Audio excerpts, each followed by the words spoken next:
Hello, everyone. The topic that I'm going to take today is very, very interesting, and no one can actually survive without this particular word that is called motivation.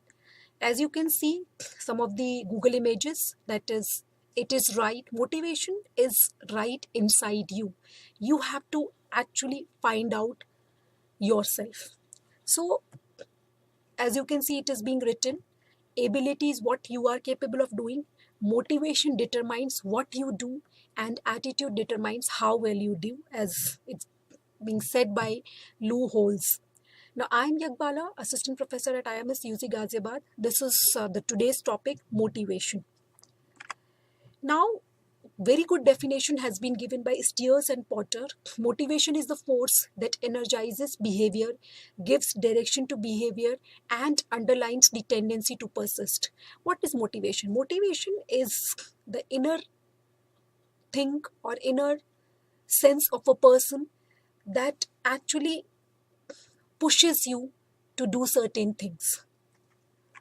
Now, this is a motivation model. As you can see, it is first you have to identify the need. What are your needs? Then that particular is being reflected in your behavior, and if you achieve something, then you will be rewarded. If you do not achieve something, you might get punishment. When we discuss about the motivational model in the organization, then comes your, when we are talking about motivator, there are two kinds of motivators. One is financial motivator and another is your non-financial motivators. Now, what is financial motivators? When you are getting a good salary, when you are getting a salary hike, bonus you are getting, incentives you are getting on achievement of targets, then it becomes your financial motivators. Now, what is your non-financial motivators? When we are talking about non-financial motivators, it is recognition in the organization, appreciation of what you have done. These are basically the kind of non-financial motivators that motivate a person to perform in a better way, that improves their efficiency, to go beyond their capabilities.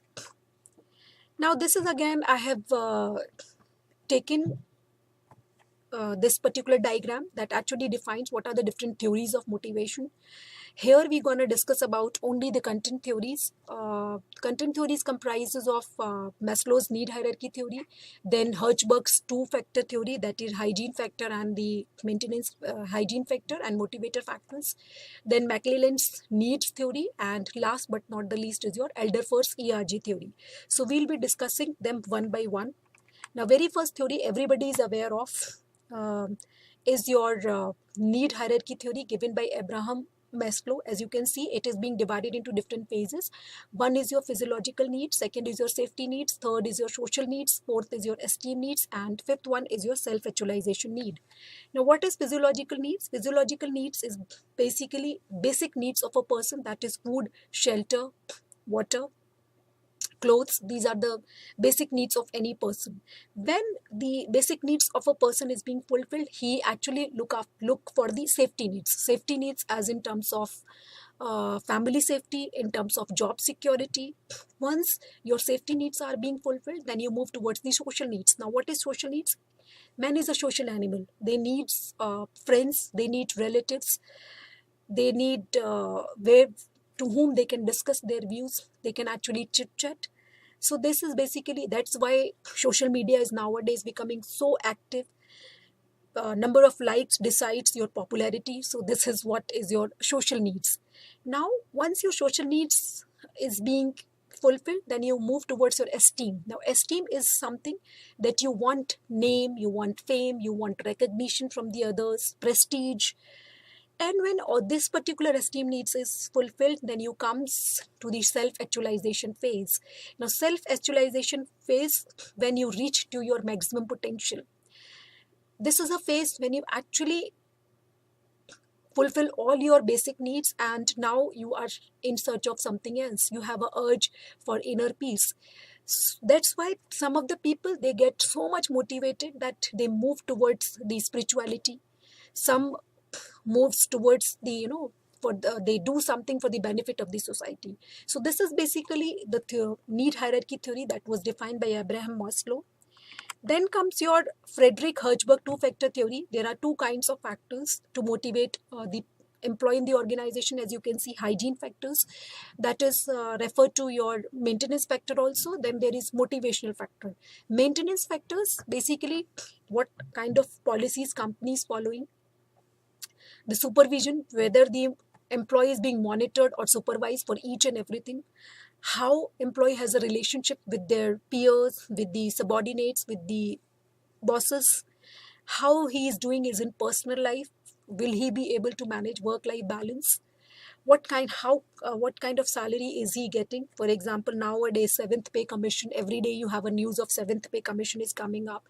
So are they being paid with the sixth pay commission as per the government rules, sixth pay commission or seventh pay commission? Then job security, how secure you are in your job. That's why the trend is now being changes.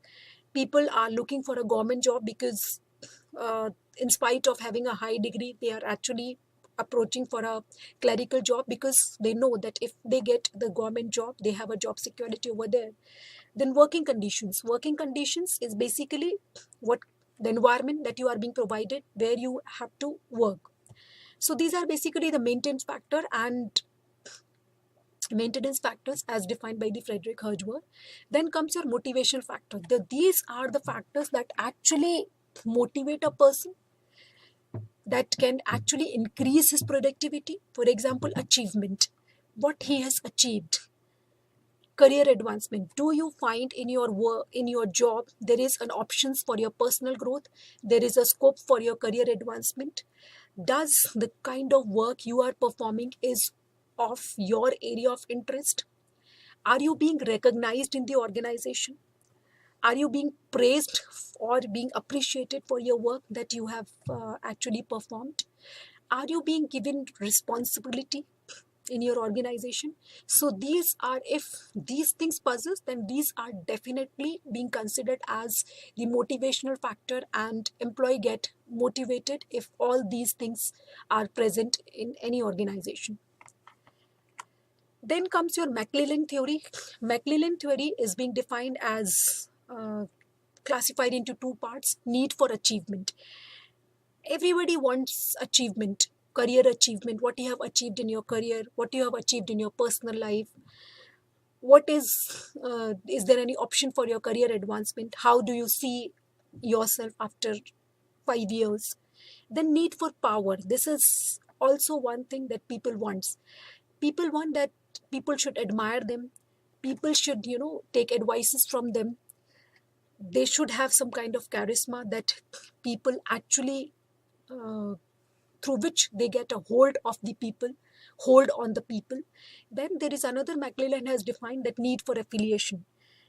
Affiliation, as I have earlier said, man is a social animal. He needs people, he needs friends, he needs relatives, he needs social media, he needs WhatsApp group to get affiliated with to get affiliations with the person, where he can share his views, he can chit chat, he can talk on different topics, politics, his own interest, etc.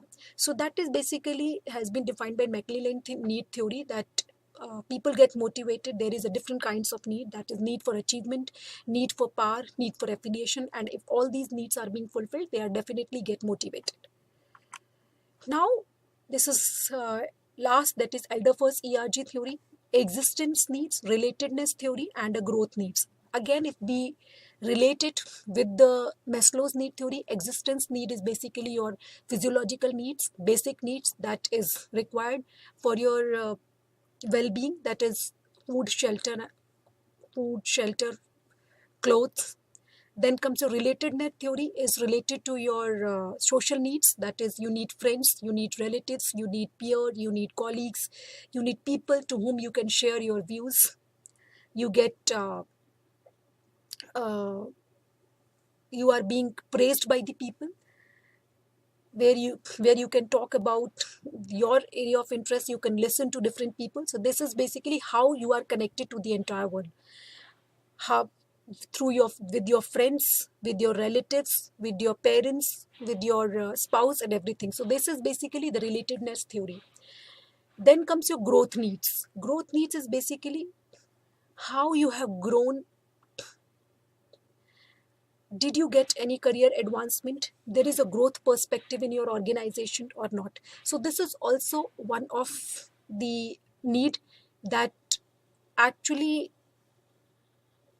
defines an employee, or we could say motivate the employee. If he found that there is a growth perspective in the organization, he will work hard, he will try to achieve his objective, because he knows that his performance will lead to the growth. Thank you so much. This is all about in motivation.